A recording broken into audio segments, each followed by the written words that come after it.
एक बार नैमिषारण्य तीर्थ में पुराणों के जानने वाले श्री सूत जी महाराज अपने शिष्यों और अन्य ऋषि मुनियों को श्रीमद् भागवत की कथा सुनाते हुए बोले, हे ऋषियों, जरासंध की मृत्यु के बाद महाराज युधिष्ठिर ने विशाल राजसूय यज्ञ का आयोजन किया। उस यज्ञ में दूर दूर से भारतवर्ष के बड़े बड़े राजा महाराजा सम्मिलित हुए। पांडवों द्वारा बसाया गया नगर इंद्रप्रस्थ बड़ा ही सुंदर था। उसका वैभव और स्थापत्य देखते ही बनता था। पांडवों के लिए असुरों के शिल्पी मय दानव ने बहुत ही सुंदर भवन का निर्माण किया। उसमें ऐसी कई विशेषताएं थीं जो उस भवन को देखने वालों को भ्रम में डाल देती थीं। उसमें जहां जहां पर अग्नि प्रज्वलित होती थी वहां सब कुछ सामान्य होता, जहां जल होता वहां स्थल होने का आभास होता, और जहां स्थल होता वहां जल होने का भ्रम होता। ऐसी विशेषताओं वाले उस भवन को देखने के लिए दुर्योधन भी गया और उस भवन की भव्यता और सौंदर्य को देखकर वह भी विस्मित हो गया। एक स्थान था जहां पर जल था परंतु स्थल होने का आभास हो रहा था। दुर्योधन वहां गया तो वो जल में गिर पड़ा। उसे ऐसी अवस्था में देखकर द्रौपदी को हंसी आ गई और उसने द्रौपदी को अंधे का पुत्र अंधा कहकर उसका अपमान कर दिया। इस अपमान से दुर्योधन तिलमिला उठा। उसने पांडवों और द्रौपदी को अपमानित करने और उनसे उनका राज्य छीनने की इच्छा से उन्हें चौसर खेलने का निमंत्रण दिया। उस चौसर के खेल में कपट द्वारा पांडवों का राज्य छीनकर उन्हें दास बना लिया और महारानी द्रौपदी को जीतकर उन्हें दासी कहकर अपमानित किया और उनके चीरहरण का प्रयास किया। उस समय द्रौपदी के सम्मान की रक्षा स्वयं भगवान कृष्ण ने की थी। उसके बाद पांडवों को 12 वर्ष के वनवास और 1 वर्ष के अज्ञातवास का प्रण निभाने के लिए कहा गया। एक सम्राट से महाराज युधिष्ठिर एक वनवासी बन गए। उनका समस्त वैभव उनके पास से चला गया। वो अपने भाइयों और अपनी पत्नी रानी द्रौपदी के साथ वन में रहने के लिए विवश हो गए। एक बार जब भगवान श्री कृष्ण उनसे भेंट करने के लिए आए तब उन्होंने दुखी होकर उनसे अपने मन का सारा हाल कह दिया और उनसे उपाय पूछा कि हे मधुसूदन, कैसे उनकी परेशानियों का नाश हो सकता है? कौन सा ऐसा व्रत या पूजन है जिसे करने से उन्हें उनका खोया हुआ मान सम्मान और राज्य प्राप्त हो सकता है? तब भगवान श्री कृष्ण ने उन्हें अनंत चतुर्दशी के व्रत का विधान सुनाया। भगवान कृष्ण कहने लगे कि हे धर्मराज, अनंत भगवान का व्रत और पूजन करने से आपकी समस्त परेशानियों और दुखों का नाश हो जाएगा और जो कुछ भी आपने खोया है वो पुनः आपको प्राप्त हो जाएगा। आपकी सभी मनोकामनाएं भी पूर्ण होंगी। ऐसा कहकर भगवान श्री कृष्ण ने उन्हें अनंत चतुर्दशी के व्रत की विधि बताकर उसकी कथा सुनाई। कथा के अनुसार अति प्राचीन काल में सतयुग के समय में एक ब्राह्मण हुआ करता था। उसका नाम था सुमंत। उसका विवाह वशिष्ठ गोत्र में उत्पन्न हुई भृगु ऋषि की सुंदर कन्या से हुआ और विवाह के बाद उनके उत्तम गुणों वाली कन्या का जन्म हुआ जिसका नाम उन्होंने सुशीला रखा। सुशीला की अल्पायु में ही उसकी माँ का स्वर्गवास हो गया। तब उसके पिता सुमंत का दूसरा विवाह कर्कशा नाम की कन्या से हो गया। कर्कशा अपने स्वभाव के अनुसार ही बहुत दुष्ट और कर्कश थी। वह सुशीला के प्रति द्वेषपूर्ण भाव रखती थी, कभी उससे प्रेम नहीं करती और अपने पति से भी प्रतिदिन झगड़ा किया करती। समय के साथ साथ सुशीला की आयु भी बढ़ती गई और वह विवाह के योग्य हो गई। उसके रूप और गुणों की चर्चा सुनकर वेदों के ज्ञाता और मुनियों में श्रेष्ठ कौंडिल्य ऋषि सुमंत के पास सुशीला से विवाह की इच्छा लेकर आए। कौंडिल्य ऋषि ने सुमंत से उसकी पुत्री सुशीला का विवाह उनके साथ करने के लिए कह दिया। सुमंत ने खुशी के साथ अपनी पुत्री का विवाह कौंडिल्य ऋषि के साथ कर दिया। अपनी पुत्री को विदा करते समय उसे कुछ देने की इच्छा से सुमंत अपनी पत्नी कर्कशा से कहने लगा तो उसने घर के सारे पुराने सामान और बारात के खाने के लिए, रास्ते के भोजन के लिए रात का बचा हुआ भोजन बांध दिया। ये सब सुशीला ने देख लिया। ये देखकर उसे बहुत दुख हुआ। उसे लगा कि जब उसके ससुराल वालों को ये सब पता चलेगा तो उसका कितना अपमान भी करेंगे, उसे उनका तिरस्कार भी सहना पड़े। ये सोचकर उसके मन में आत्महत्या का विचार आया। जब मार्ग में एक नदी के किनारे रुके तो सुशीला नदी में डूबकर आत्महत्या के विचार से वहां पहुंच गई। वह जब वहां पहुंची तो उसने देखा कि नदी के किनारे बहुत सी स्त्रियां कोई पूजन कर रही हैं। सुशीला ने उन स्त्रियों से पूछा कि आप लोग ये क्या कर रही हो? तब उन्होंने बताया कि आज अनंत चतुर्दशी है और हम सब अनंत भगवान का व्रत और पूजन कर रहे हैं। इस पूजन को करने से सभी मनोकामनाएं पूर्ण हो जाती हैं। तब सुशीला ने उनसे अनंत चतुर्दशी के व्रत और पूजन की विधि पूछी।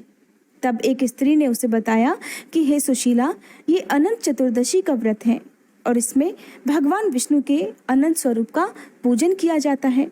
पूजन के बाद 14 गांठों वाला धागा शुद्ध करके स्त्रियां अपने बाएं हाथ पर और पुरुष अपने दाएं हाथ पर बांधते हैं। इस धागे को बांधते समय अनंत भगवान से प्रार्थना करें कि हे अनंत देव, आप इस संसार रूपी सागर से मुझे पार लगाओ, मेरा उद्धार करो और आपको मेरा बारंबार प्रणाम है। फिर इस कामना के साथ इस अनंत सूत्र को अपने हाथ में बांधे और अनंत भगवान का ध्यान करें। तब सुशीला ने वही व्रत का संकल्प किया और पूजन करके अपनी बाईं बाह पर 14 गांठों वाला एक सूत्र बांध लिया और अनंत भगवान से प्रार्थना की कि हे प्रभु, आप तो सब कुछ जानते हैं। आज मेरे ससुराल वालों के सामने मेरी और मेरे पिता की लाज रखना, मैं आपसे बस यही मांगती हूँ। ऐसा ध्यान करके जब सुशीला वापस उसी स्थान पर पहुंची तो उसके पति ने उससे पूछा कि वो कहाँ गई थी।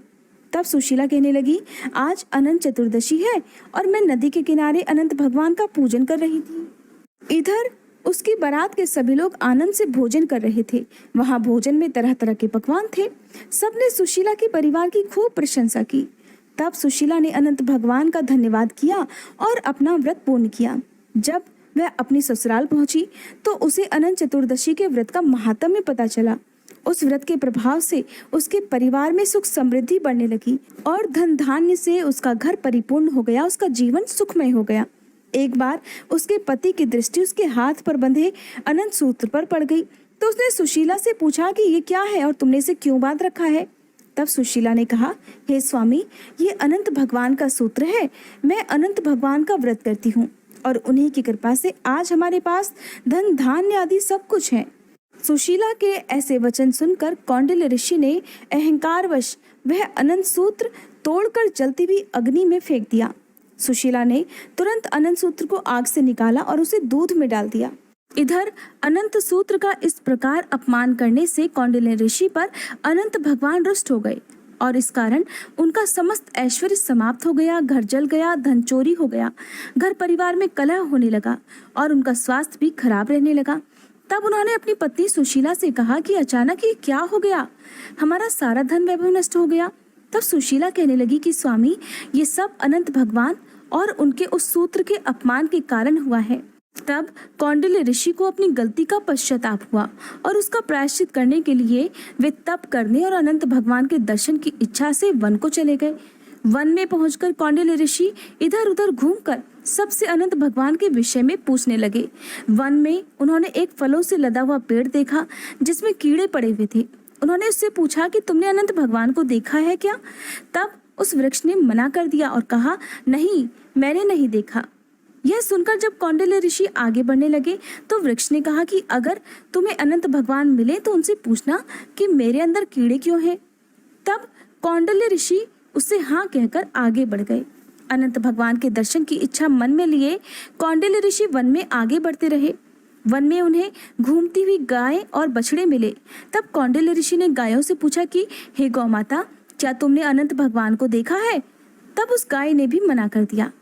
आगे कौंडिल्य ऋषि को एक बैल मिला, उससे भी उन्होंने वही प्रश्न किया तो उस बैल ने भी मना कर दिया।